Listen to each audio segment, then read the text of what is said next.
안녕하십니까. 최상천의 사람나라 4.15 전쟁 8번째 마지막입니다. 문재인의 민경욱 찬스. 이번 4.15 선거에 대해서는 지금 선거 그 이튿날부터 부정선거 의혹이 일파만파로 지금 커지고 있죠. 그래서 지금 여러 유튜버들이 이 부정선거의 실상을, 구체적인 실상을 아주 치밀하게 제시를 하고 있어요. 그래서 이제 국회의원 중에서는 처음으로 5번 선거에 출마한 후보 중에는 처음으로 민경욱이 재검표를 추진하기로 했죠. 근데 이게요, 사실은 문재인한테 황금 찬스를 준 겁니다. 왜? 이렇게 정치적 불신이 폭발해서는요, 정권의 정당성이 확보가 안 되겠죠. 그러면요, 이 위기는 언젠가는 엄청난 저항에 부닥치게 되어 있습니다. 근데 민경이가 마침 재검표 기회를 줬으니까 이 기회에 적극적으로 여기에 호응을 하고, 오히려 중앙선거관리위원회나 정부가 선도적으로 재검표를 해가지고 의혹을 해소할 수 있다면 그보다는 더 좋을 수가 없겠죠. 그렇죠? 보세요. 이미 180석을 얻어놨는데 이 재검표를 통해 가지고 부정선거 의혹이 말끔히 해소된다. 그러면은 문재인 정권은 완전히 날개를 달게 되겠죠. 이런 황금 찬스를 민경이가 줬다. 오늘 그 얘기를 하려고 합니다.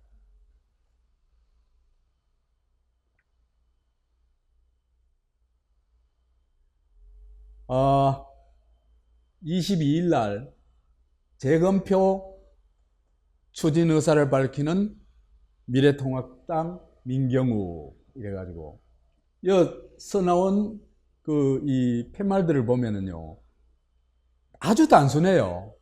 뭐 복잡한 거 아니에요. 국민은 진실을 알고 싶다. 딱 그거 하나예요. 그럼 진실을 알려면 어떻게 하면 되냐? 지금 그 투표함에다가 손을 대지 말고 재검표를 하면 됩니다.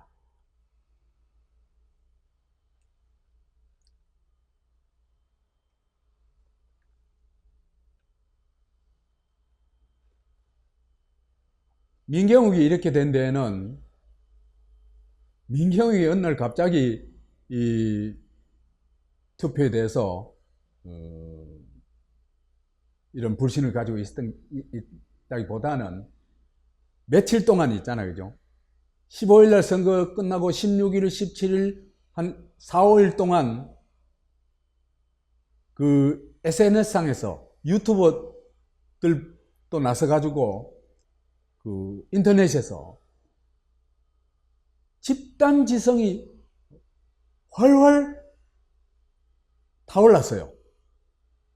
그래가지고 많은 합리적 의혹들이 제기되었습니다. 그래서 이번 선거는 도저히 이 정상적인 선거로 받아들일 수가 없다. 그런데 이런 의혹을 가지는 첫 단서는 뭐였냐 하면요, 첫 단서는 출구조사에서 압승을 했는데 민주당이 보여준 도저히 이해할 수 없는 침묵과 그 다음에 불안해하는 표정 있잖아요. 그죠? 그거였습니다. 당연히 환호 자격해야 되겠죠. 그래서 사진을 보니까 2018년도 지방선거 이겼을 때는 보세요. 환호 자격을 하죠. 근데 지방선거보다는 10배는 더 중요한 국회의원 총선에서 이겼는데도 완전 초상적 분위기예요. 눈 떠보세요. 그냥 전부 심각한 표정이잖아, 다. 에? 웃는 사람조차 없어요. 도대체 이런 상황을 이해할 수 있을까?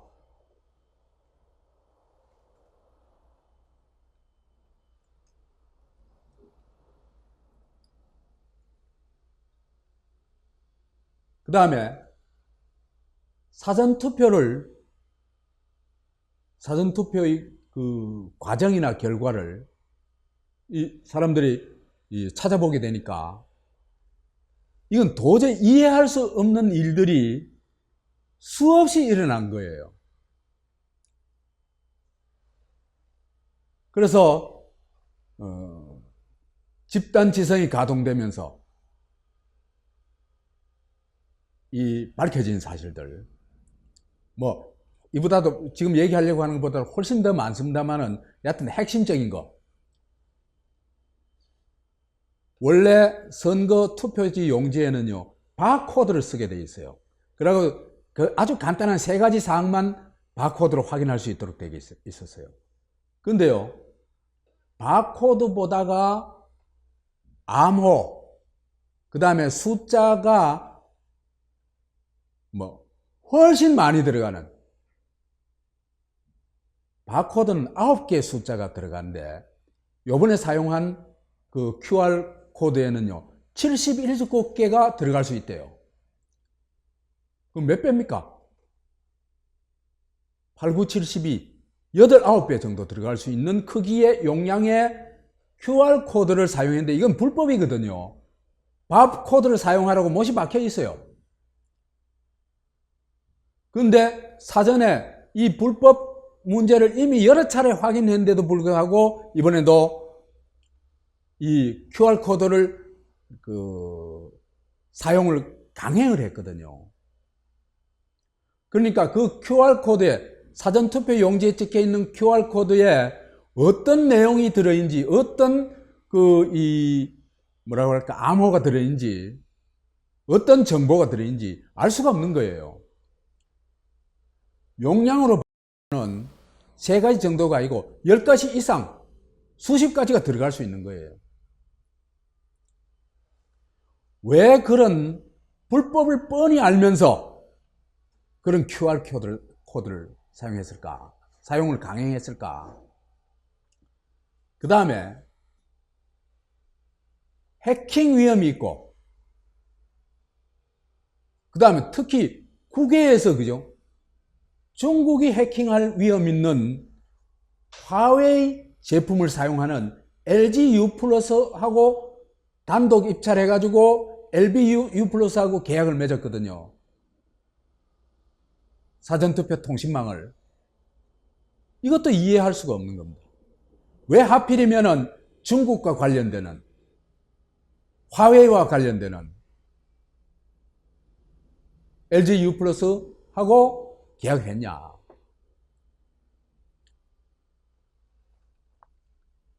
그 다음에 사전투표 득표율이 민주당이 당일 투표보다 압도적으로 많죠.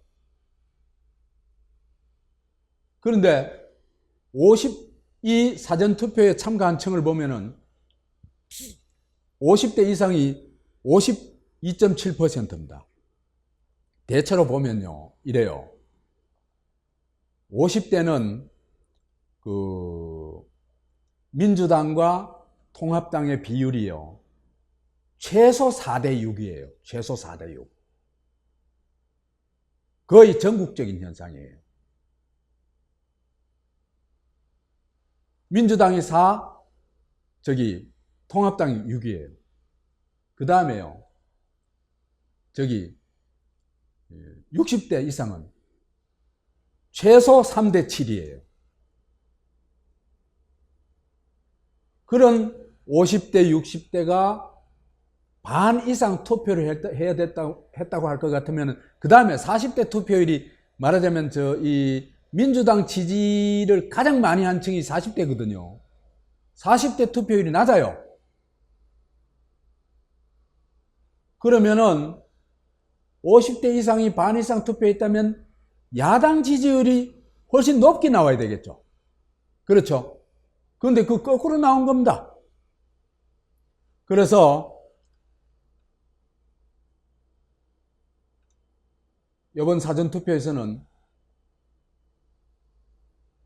득표율이 민주당이 압도적인 우위, 그 다음에 통합당은 민주당이 더 많은 만큼 줄어든 겁니다.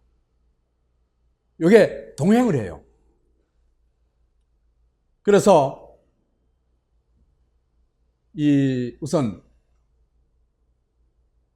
득표율을 보면요, 이상한 현상을 볼 수가 있어요. 서울 전체를 볼 때요, 비례 득표율은 33.2대 33.1이에요. 거의 같아요. 거의 같아요. 그 다음에 당일 투표에서 민주당이 얻은 득표율은 50.71%, 통합당이 얻은 득표율은 49.29%예요. 이것도 거의 똑같죠? 그렇죠, 그죠? 그런데 비례 투표와 당일 투표에서는 민주당과 통합당의 득표율이 거의 50대 50이다.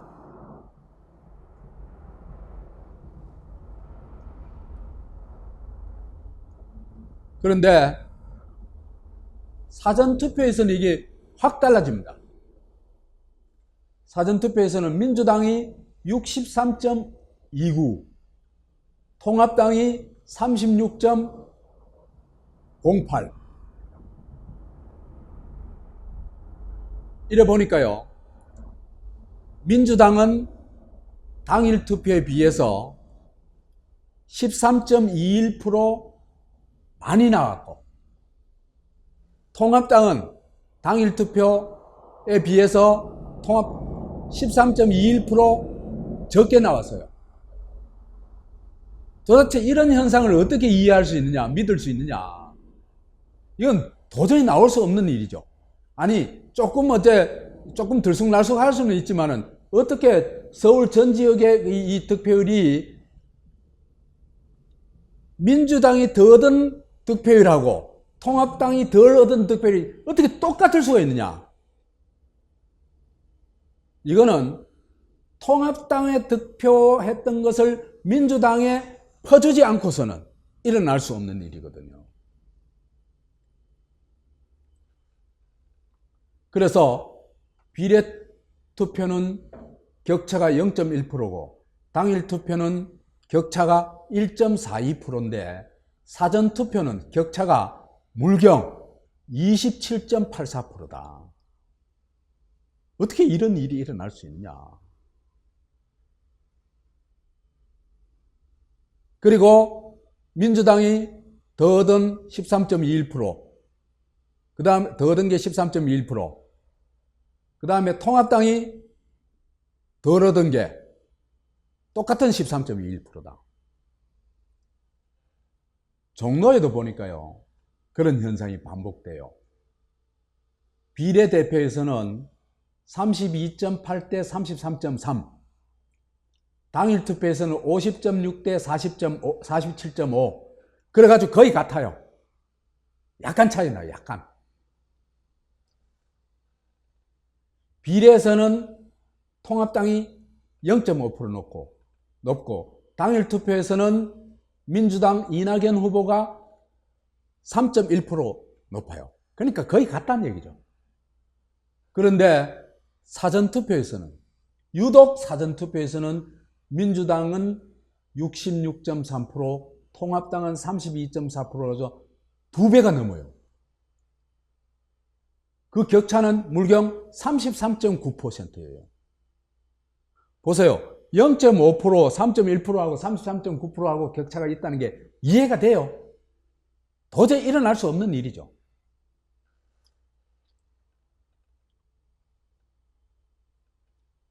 이래 볼 것 같으면은 당일 투표 득표율하고 비례대표 득표율은 양당이 거의 비슷하다.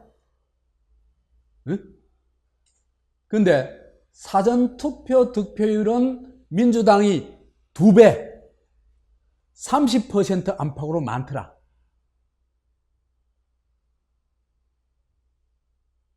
그런데 사전투표에 조작을 하지 않고 이런 일이 일어날 수 있느냐. 더구나 52.7%가 보수 성향에 50대 이상 사람들이 투표를 했는데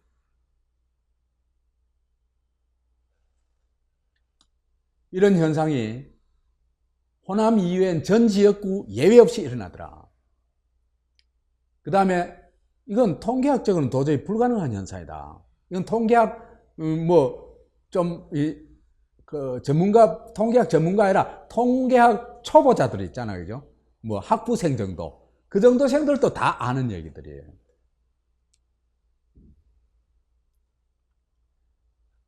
그 다음에 또 하나는 관내 사전 투표가요, 마이너스가 난 곳이 있어요.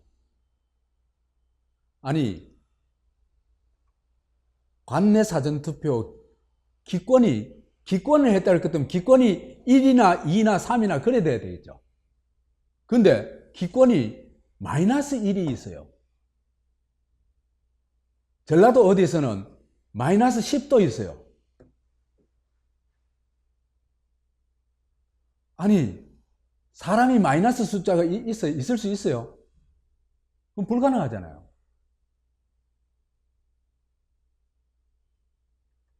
아니, 강시도 마이너스는 없어요.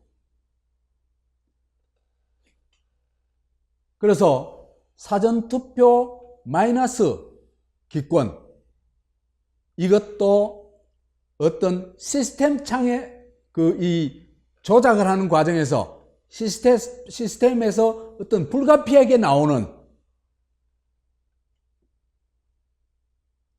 결과 아니냐, 이렇게 볼 수 있습니다. 그 끝다리가 딱 안 떨어지면 그건 내 점검을 한번 해봐야 되겠어요. 끝다리가 딱 안 떨어지는 경우에 이게 더 나올 수 있대요.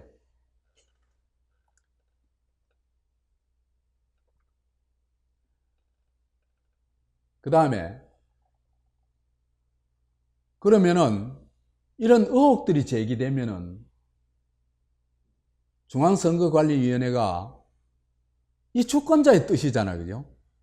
그러면은 좋다, 이런 부정이 없다든지 의혹 제기에 대해서 어떤 정당한 답을 내놓으면 되잖아요. 근데 제대로 된 답변은 전혀 하지 않고 이상한 짓을 하게 됩니다.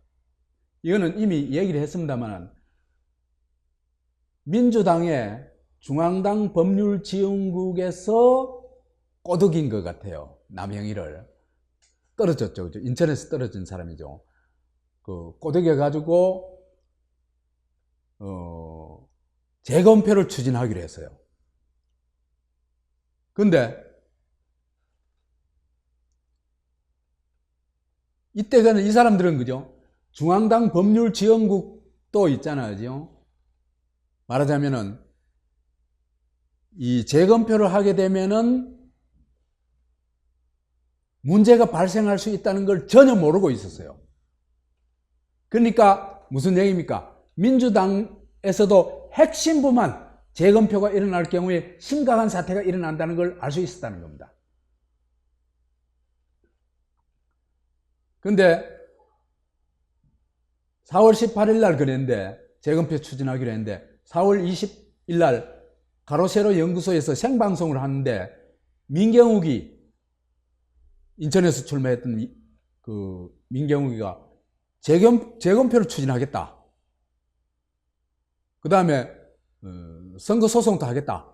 이렇게 약속을 해요. 그러니까 그 이튿날부터 난리가 납니다. 남영희가 바로 꼬리를 내립니다. 재검표를 포기합니다. 왜 그랬겠어요? 171표 차이예요. 전국에서 제일 적게 진 거예요. 왜 바로 꼬리를 내렸을까? 재검표를 하면은 뭔가 심각한 사태가 나오기 때문입니다. 그래서 누가 남영희를 주저앉혔을까? 남영희하고 중앙당 법률팀을 누가 주저앉혔을까? 그건 당연히 핵심 이해찬이나 몇몇 그 사람들이 주저앉혔겠죠, 그죠? 그리고는 중앙선관위는 부정선거 의혹 제기자한테 강경 대응하겠다고 선언을 합니다. 이렇게 얘기를 합니다.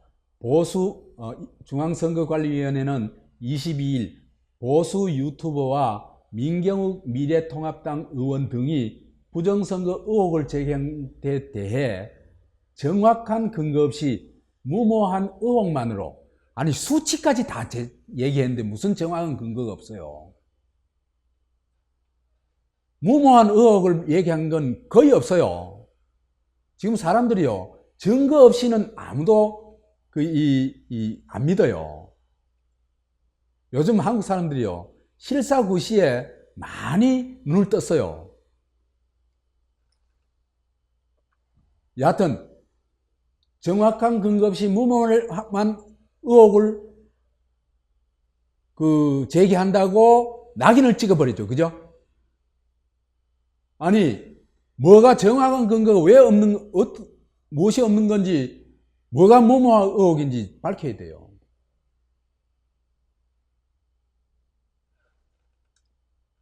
그래서 이건 뭡니까? 가짜 뉴스로 낙인 찍는 거. 그 다음 또 뭐로? 옛날에 유언비어로 낙인 찍는 거하고 똑같아요. 그 박정희 시대 그랬죠.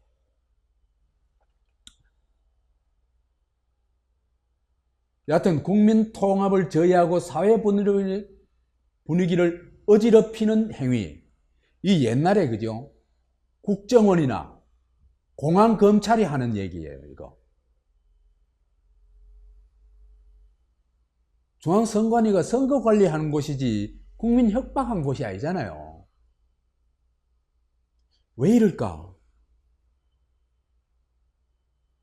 왜 이럴까? 보세요. 민경욱이가 재검표를 추진하자 일어나는 현상들 아닙니까? 그죠? 그러니까 이 사람들한테 재검표는 쥐약이란 얘기입니다. 그죠?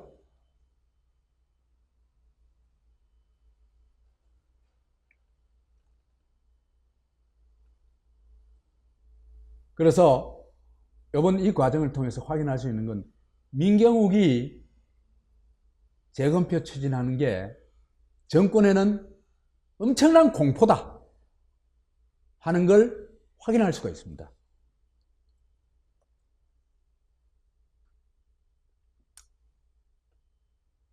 그 다음에 바실리아 TV에서요, 조수아 씨라는 분이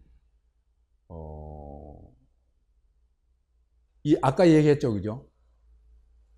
그 비례 투표 득표율, 그 다음에 당일 득표율하고 사전 투표 득표율이 완전 딴판이라는 얘기를 했죠, 그죠? 그래가지고 전국에서 민주당이 10% 이상 이기고 있고, 평균적으로 통합당은 10% 이상 마이너스 10% 이상 지고 있고, 지는 걸로 나오는 거예요. 그래서 이렇게 될 수 있는 거는 컴퓨터 개표 조작 이외에는 방법이 없다. 그리고 어떻게 컴퓨터 조작을 하는 거지 그 방법까지 거의 찾아냈어요. 그래서 그 방법을 가지고 이제 재검표를 통해서 확인을 하면 되겠죠. 그렇죠?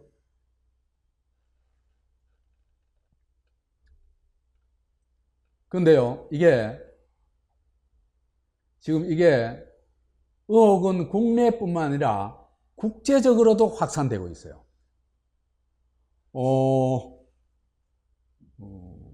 다른 나라의 이 정치학자들이 나서가지고 부정선거를 규명을 하고, 또 미국의 이 백악관에 청원을 하기도 하고, 그래가지고 이 자료들이요, 특히 바실리아가 정리해온 이 분석 자료들을 그죠, 국내에서만 공유할 뿐만 아니라 국제적으로 공유가 돼요.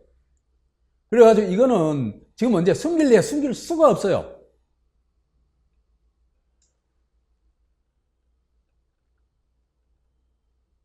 그래서 문재인 정권이 이걸 그죠, 어떻게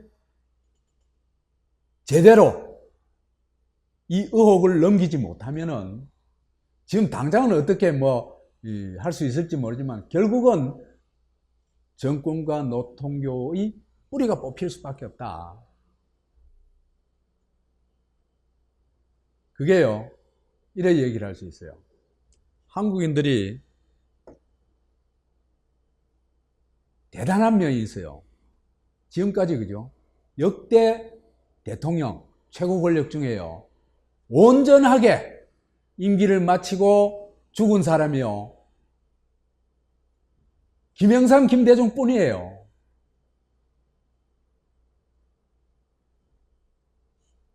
이승만 4.19 혁명으로 쫓겨났죠. 박정희 부마 항쟁으로 그 부하한테 총 맞아 죽었죠. 전두환 무기징역 선고받았죠. 노태우 징역 20몇 년 선고받았죠.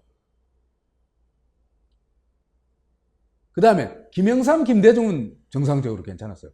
그렇지만 그 사람들도 어땠습니까? 자식들은 다 감옥 갔다 왔죠. 그랬죠. 그 다음에 노무현 자살했죠. 그 부정 혐의를 받다가 자살했죠. 정치 자금 받았다가. 그 다음에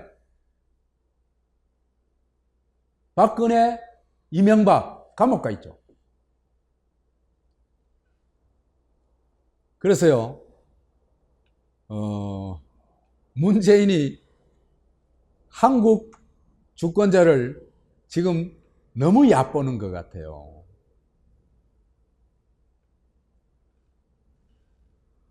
두고 보입시다.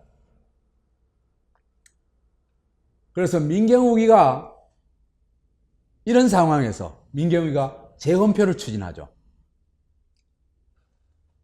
27일 날 법원에 투표함 증거 보전 신청을 했고, 그 다음에 오늘 아침에는 기자회견을 하더만요. 저도 그거 보고 나왔어요. 민경욱의 결정은요, 정말 훌륭한 결정이에요.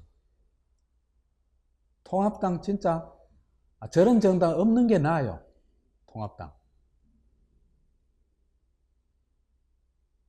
그 하태경, 이준석 이런 사람들이 노는 거 보면요, 문재인 정권 앞잡이 간첩 엑스맨 정도가 아니에요. 그 다음에 도대체 저거 대표 하나 못 뽑아가지고 언제든지 그 김종인을 저거 총통으로 모신 인간들이에요. 자립 능력이 하나도 안 되는 집단이에요. 그런 통합당의 사람이 이런 그 중요한 역사적 역할을 한 거는, 결정을 한 거는, 투표함 증거 보전 신청을 한 건 정말 훌륭한 결정이다. 이게요, 첫째는 자기의 당선도 중요하지만 그보다 더 중요한 게 뭐냐면요, 주권자들의 합리적 의혹 제기에 정치인들이 응답을 해야 돼요. 그렇잖아, 그죠? 그거 안 하면 정치인 왜 필요해요? 그 다음에는 주권자들이 내 표 한 표가 제대로 행사됐냐, 정상적으로 처리됐냐는 걸 확인해야 되겠죠. 주권 행사할 수 있는 유일한 게 그것뿐인데, 그죠? 이게 나는 통합당 찍은데 민주당으로 도둑 맞다든지 무효 처리됐다든지 어떻게 하여튼 그 조작의 대상이 된다는 건 용납할 수가 없는 거죠.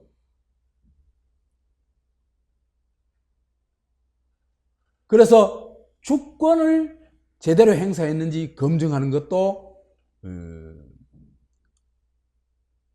정치권의 중요한 임무다. 그렇게 볼 것 같으면 이 두 가지를 다 충족시키는 결정을 했다. 민경위가. 그래서 지금 현재 20대 국회의원, 그 다음에 새로 선출되었다고 하는 21대 국회의원 출마자들 전체를 통틀어 가지고 민경위가 가장 훌륭한 결정을 했다. 이렇게 보면 되겠습니다. 왜? 이 두 가지 이유 때문입니다. 문재인에게, 근데 이게 문재인한테는요, 부정선거 의혹을 말끔히 해소하고 정권의 정당성을 확인하는 기회가 될 수도 있습니다. 당당하다면, 진짜 부정선거를 안 했다면,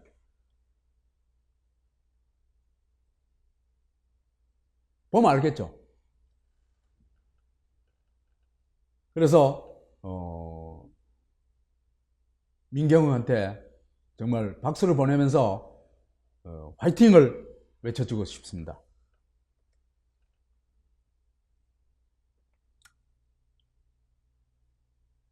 민경욱이 문재인에게 준 황금 찬스 보세요. 이게 얼마나 황금 찬스인지. 중앙선관위원회는 요번 이 재검표를 제대로 하면은, 정상적으로 하면 부정선거 의혹이 완벽하게 해소되겠죠. 그렇죠? 그 다음에는 민주당은 재검표를 통해 가지고, 야, 우리가 공명선거해서 이게 확인이 됩니다. 그 공명선거를 통해 가지고 180석을 차지했다. 우리가 위대한 승리를 했다. 이걸 확인할 수가 있는 겁니다.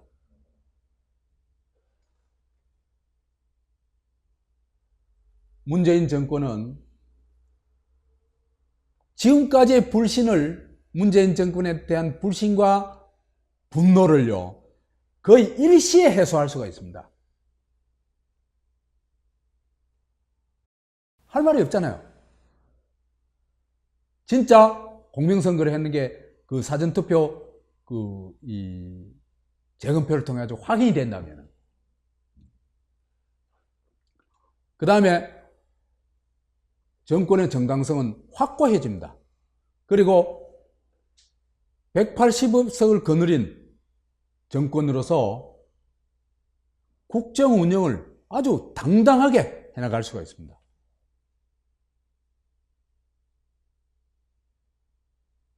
그래서 제가 문재인 정권한테 꼭 얘기하고 싶어요.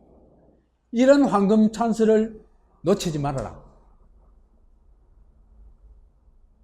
오히려 앞장서 가지고 재검표 좋다, 우리 해보자, 이렇게 얘기해봐라. 그래서 주권자와 함께 진실을 밝혀보기를 바랍니다. 마치겠습니다.